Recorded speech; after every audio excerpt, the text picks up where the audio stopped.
Hi అండి. ఈరోజైతే ఎండ్రోయిలు గుడ్డు పులుసు అయితే వండుకుంటున్నామండి. ముందుగా ఎండ్రోయిలని వేపేసుకుని పక్కన పెట్టుకోవాలి. తర్వాత గుడ్లు కూడా ఫ్రై చేసి పక్కన పెట్టుకోవాలండి. ఆ తర్వాత ఉల్లిపాయలు వేయాలి. అదే నూనెలో ఉల్లిపాయలు వేసి బాగా ఫ్రై చేసుకోవాలండి. ఉల్లిపాయలు పచ్చిమిరపకాయలు వేయాలి. ముందుగా టమాటాలు అనేది అప్పుడే వేయకూడదు. ఉల్లిపాయలు పచ్చిమిరపకాయలు బాగా ఫ్రై అయిన తర్వాత అందులోనే కొంచెం సాల్ట్ అనేది కూడా వేసుకుంటే బాగా మగ్గుతాయండి. ఉల్లిపాయలు అనేవి త్వరగా ఎగిపోతాయి అన్నమాట. ఉల్లిపాయలు అలా మొత్తం వేసుకున్న తర్వాత అందులోనే టమాటాలు వేసుకోవాలండి. తర్వాత ఈ ఉల్లిపాయలు అనేది ఫ్రై అయిన తర్వాత టమాటాలు వేసుకోవాలి. టమాటాలు కూడా ఫ్రై అయిన తర్వాత కొంచెం కారం కూడా వేసుకోవాలి. అందులోనే నేను ఆయిల్ అనేది తక్కువ వేసామండి, మేము ఎక్కువ అయితే వేసుకోము.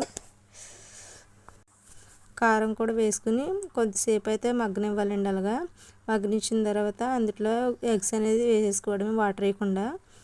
అలా ఎగ్స్ అనేది వేసుకున్న తర్వాత మొత్తం అన్నీ అందులో రొయ్యలు కూడా వేసేసుకోవాలండి.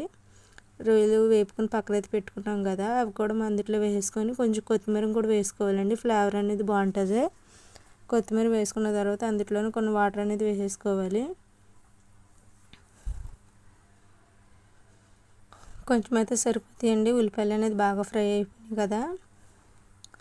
వేసుకున్న తర్వాత కొంచెం పులుసు ఉంది అనేటప్పటికి చింతపండు పులుపు అయితే వేసుకోవచ్చండి. మీ ఇష్టం, అది వేసుకుంటే వేసుకోవచ్చు, అది లేదు వేసుకుని అలా కొత్తిమీర అయితే లాస్ట్లో వేసుకుని దించేసుకుని తింటే చాలా బాగుంటుందండి. ఎండ్రోయిలు గుడ్డు పులుసు అనేది వేడివేడి అన్నంలోకి బాగుంటుంది. అసలు శీతాకాలం కదండి ఇది.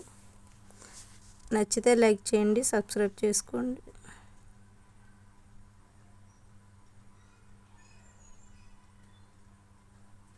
మర్చిపోయానండి, ఇవి అయితే 2 పూర్ణాలు గుడ్లు అండి ఇవి.